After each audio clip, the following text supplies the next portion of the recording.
truck shouldn't even be here. I don't think it's registered. Sir, I'm gonna need to see your registration and insurance.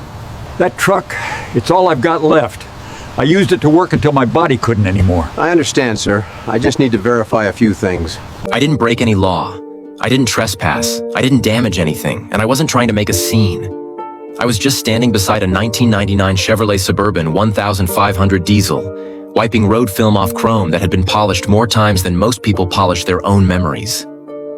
The man who owned it stood a few steps back, hands folded tight at his chest, watching every movement like he was watching a part of himself being handled by someone else.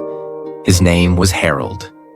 He was 76, and for most of his life he had driven trucks for a living, long diesel routes before GPS, before air-conditioned cabs, before anyone cared how tired you were as long as the delivery showed up. That Suburban wasn't a luxury to him. It was what carried groceries when his knees stopped bending. It was how he got to the clinic when his breathing turned shallow. It was the last thing he still owned outright after his wife passed and the trailer rent kept going up. He told me he used to wash it every Saturday, rain or shine, until his hands started shaking and he couldn't crouch low enough to reach the wheels without falling. So, the dust stayed. Then the film. Then the quiet judgment from people driving by.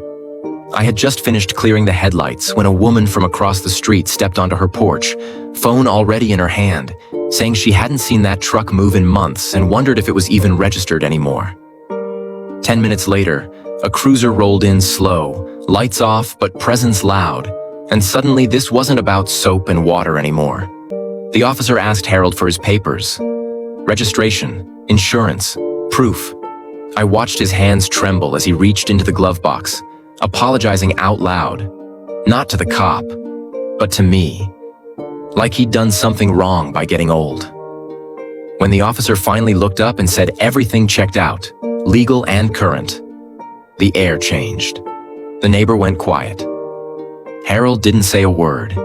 He just stared at the Suburban as the chrome came back to life, like he'd been holding his breath for years and didn't know how to let it out.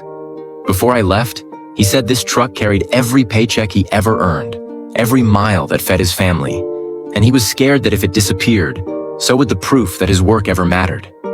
If you believe a person's life is more than what they can still lift or afford, tap like, share this, and tell me in the comments who you think really deserved that police call.